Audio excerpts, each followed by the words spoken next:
challenge for me these days seems to be remembering what day of the week it is. I They know. all, they all tend to look the same. I mean, they're okay. I'm not complaining at all, but Yeah, I they do. have trouble remembering which day of the week it is. Good morning, Brent and Nancy. Hi, Lynn. Hi, John and Betty. Hello. How are you guys today? Brent and Good. Nancy? Like your backdrop. Doing well. Look at the difference in quality. That's where you're located. That's in the background. No, it's the camera. What else got to do with the camera? Hi, Steve. I see Steve.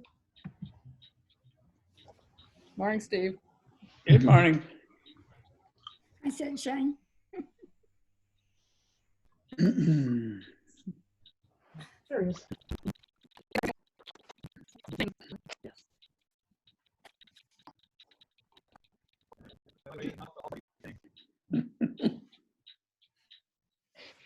It's a what? It's Bloody Mary mix Oh, yeah. without any vodka or alcohol. Tomato juice. Okay, got it. Spiced up tomato juice, yes.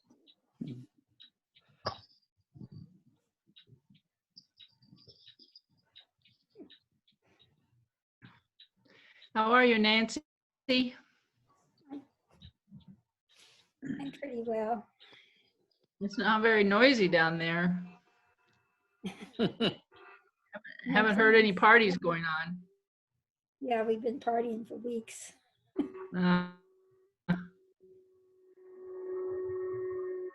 Good morning, Vicki. Good morning.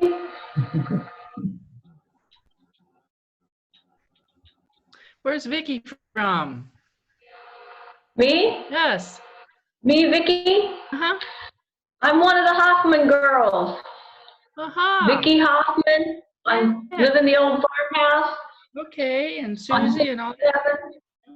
Susie, Debbie, and Vicky. Uh-huh. That's me.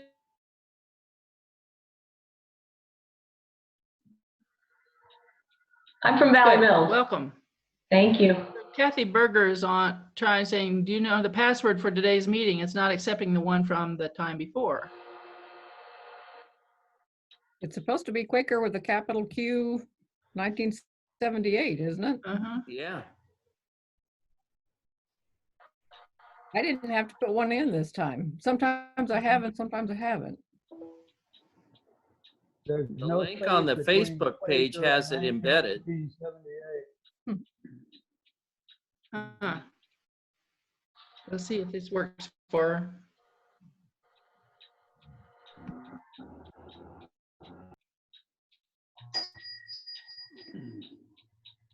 Is that the time's up? Steve, I can hear our mental clock.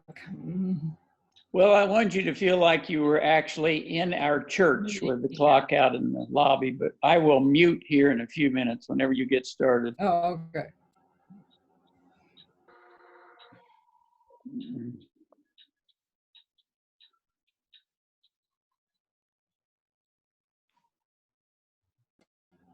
Morning, Tom. Good morning, everybody. Hi, Tom. Morning, Deb. Deb. That's my sister, Debbie. Got it.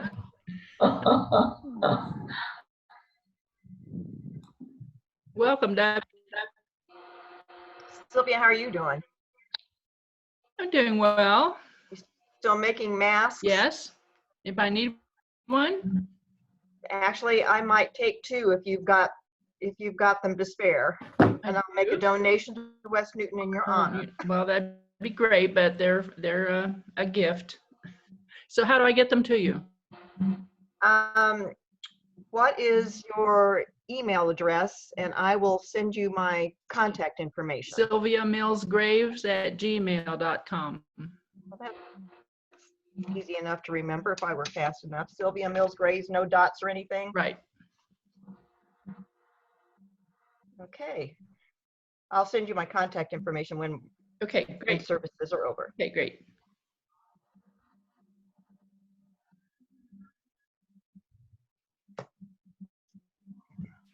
Well, good morning. Lynn's going to be our worship leader this morning. Are there any prayer concerns that folks have that they'd like to share?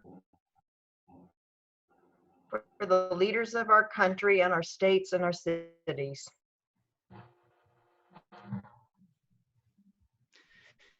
And we just heard yesterday that, Mike and Kay Kane that were in Belize for so many years, that Kay Kane has passed away, and I don't know the reason for that.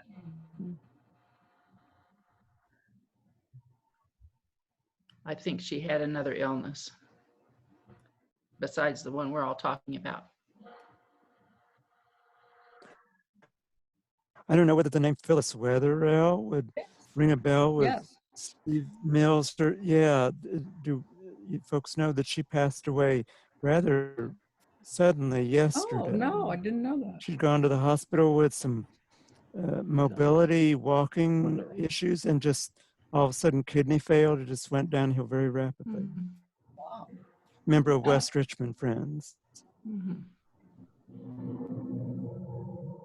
She and I shared a birth date, so Oh. we always exchange cards. I would ask for my friend Kathy Williams. Her husband and I have been friends since junior high, and he died suddenly last Monday. Went into cardiac arrest, and they couldn't revive him. So he was fighting cancer, but that's not what killed him. And they just diagnosed it. But so it was kind of a shock how fast he went.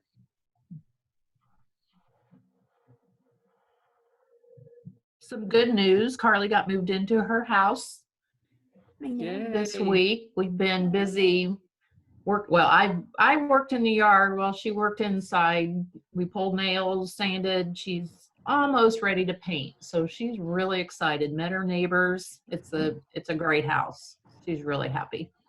Wonderful. I talked. Yeah. Her next door neighbor is very good. Yes. That's my sister. And then She met Kathy. I'm not sure she's met Mom yet. Yeah, Yeah, she lives just north of across the road. Joanne. Well, let's hold these joys and concerns as we worship. As I said, Lynn's the worship leader, so if you can, because of feedback things, put yourself on mute until you feel led to speak or share, and Lynn will speak out of the silence when she feels led.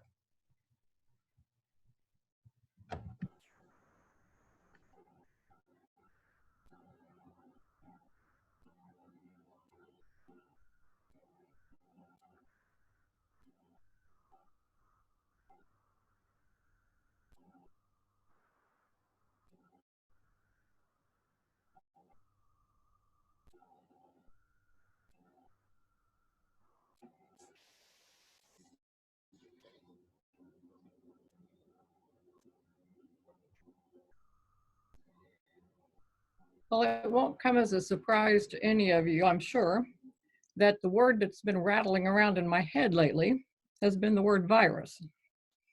It's kind of hard not to think about that, obviously. But as I've been thinking about leading worship today, I keep coming back to the idea that we could choose to use the word virus to mean something positive rather than all the negative ways that we have tended to use the word, particularly recently.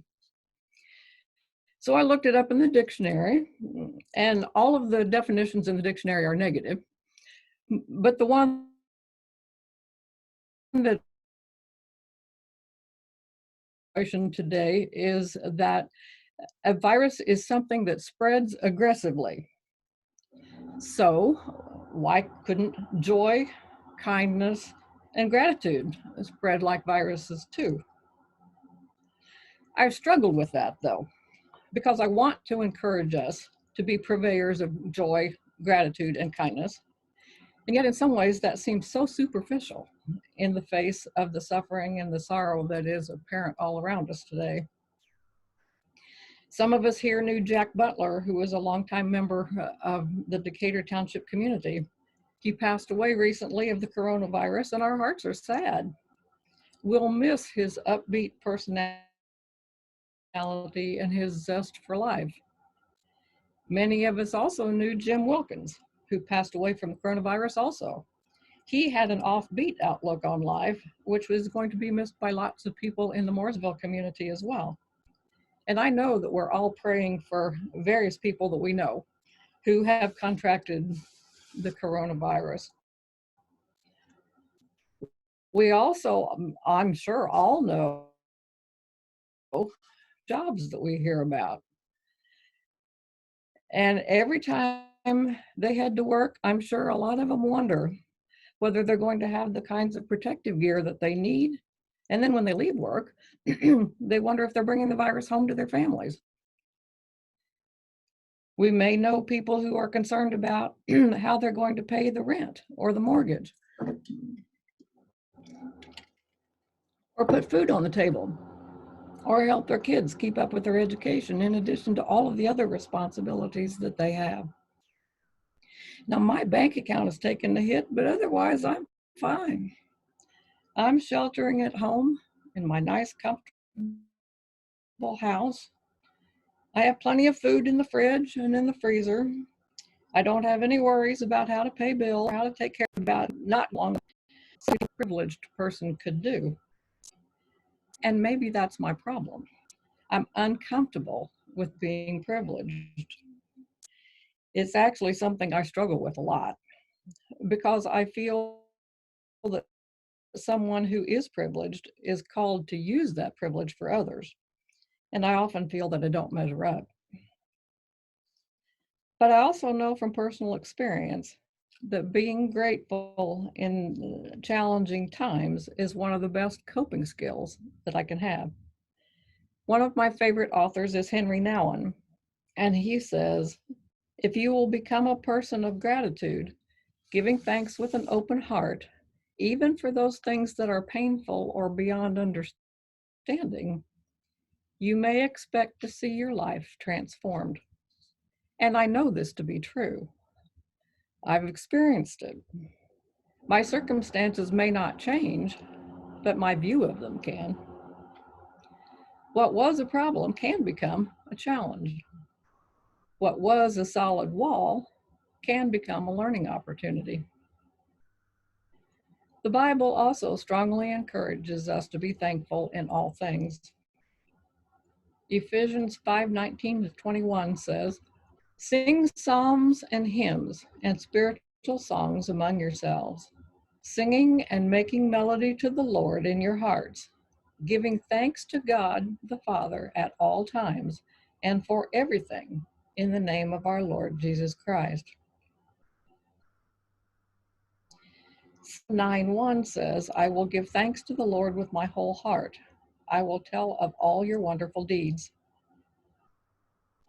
And the most familiar Bible verse probably of the ones I've selected is from Philippians 4:6, which says, do not worry about anything, but in everything by prayer and supplication with thanksgiving, let your requests be made known to God. Even in the midst of the trauma of our times, there are things for which to be grateful.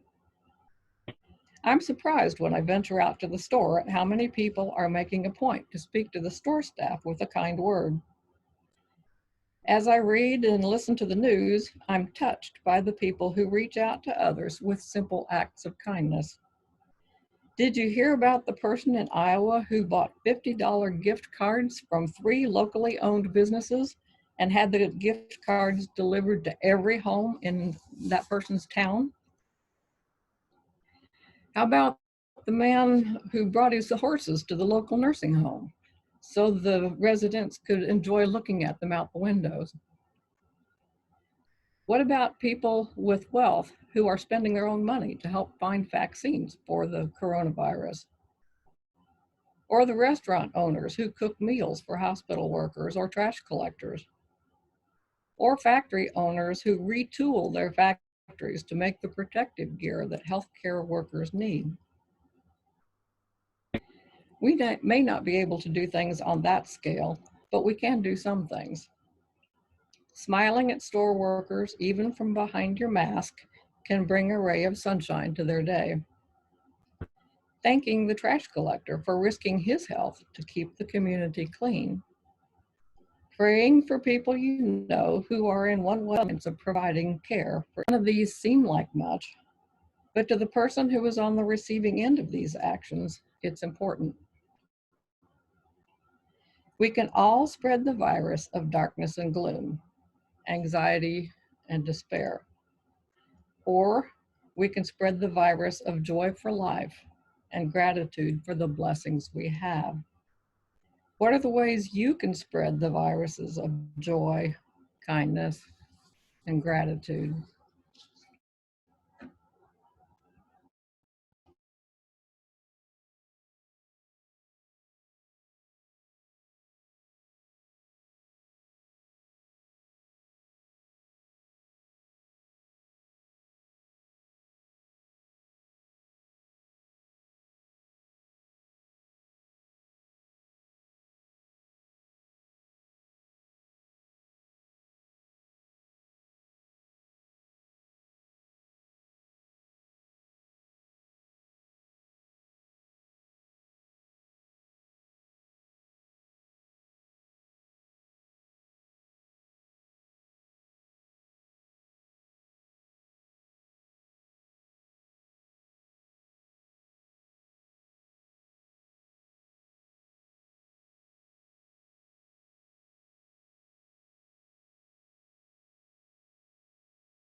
Lynn, your message hit home with me this morning. I have I've recently been gathering up pictures and memorabilia to send to Sylvia, who's putting together a celebration of life for my wife, Jody. And as part of this, yesterday, I sat here and went through the entire celebration of life for Dale Graves and all of the things that he gave and accomplished. And I was feeling very inadequate as to how shallow our lives in comparison were. So yeah, if I ever get out of this house, smile at the grocery store clerk. But I appreciate your message.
To the north of our house, across the creek, there is a small, very ordinary looking tree.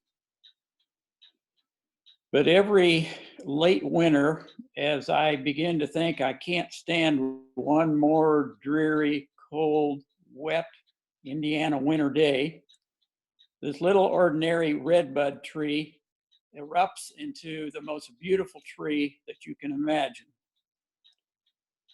And I think that it knows, especially this year, that I need lots of joy because that tree has been bright blooming for 4 Sundays in a row.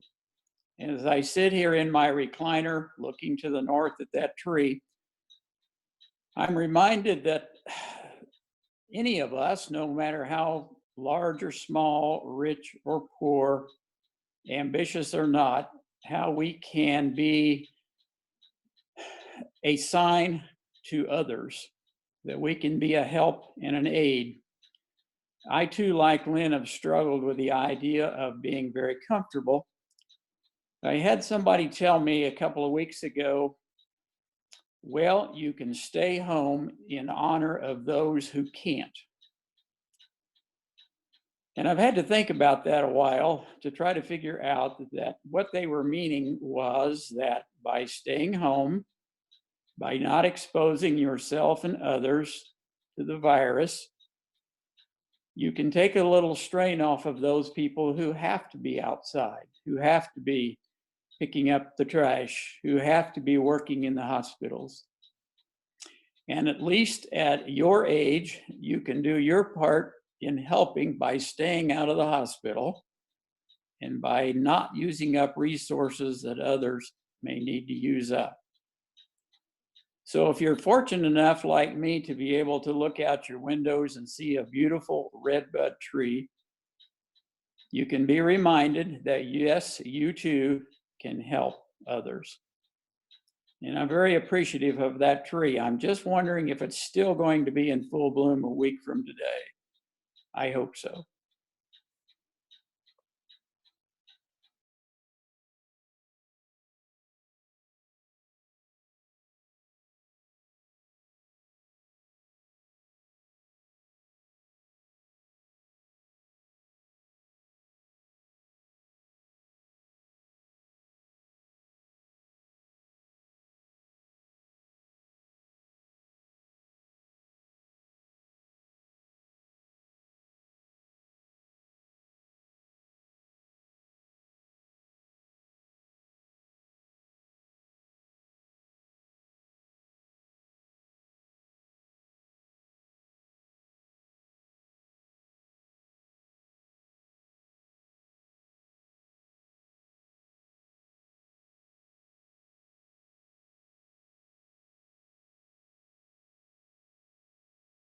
Lynn, to your point of little things that we can do to be helpful, I don't know if any of the rest of you are like me, looking at candy, the baskets you can put on a stick and hold at 6 feet distance for the tractor to reach out and grab, and put your flag up and put it in the mailbox with a little note.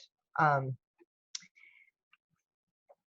it's such a little thing, but oh my gosh, both of them wrote me thank you notes for doing that. And I just, in a way, got even worse as well. In one way, I was trying to like deploying some of the things to myself. But it would make another thing that we can all do when we go to the store is, especially when you look at some of these checkout lists, and you know, they're doing this to make ends meet right now, and buy something better and they're not manufacturing.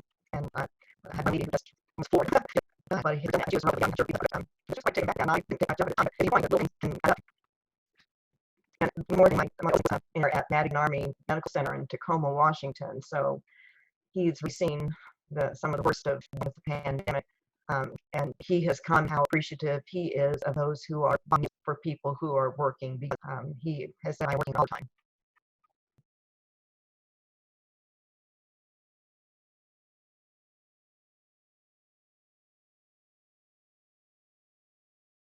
Before we come to the end of our day, Dave Mills, we're with you. You're in our hearts and prayers. You find new life without. I'm sure that we all keep you in our thoughts and prayers. We may not. I don't do a good job of letting you know that, but you're there. And Nancy, Bill, you're in my thoughts and prayers also as you work to regain strength and some skills that you might have lost because of your recent illness. Other thing I want to say before we leave is that the newsletter will be winging its way from my house to Brent and Nancy's house probably this afternoon to be emailed out.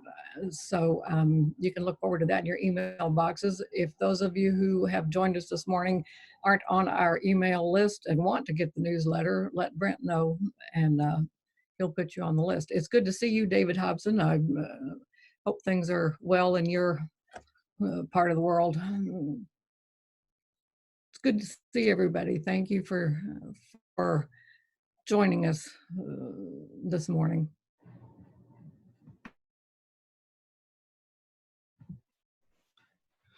Thank you, Lynn, and everyone. It's good to see you. We haven't talked about what the plans are for next week. Ministry and council get together online and talk about that, but I wouldn't be surprised if we weren't doing this again next Sunday. And I have it hot off the press that Dan will be leading worship next week. He just emailed me right before we started and said that he would do his usual first Sunday. So Dan Berger will be leading worship next week. Yeah. So I assume we'll be here until we have more of an all clear. So hope to see you next week. Thanks again, Lynn. You're welcome.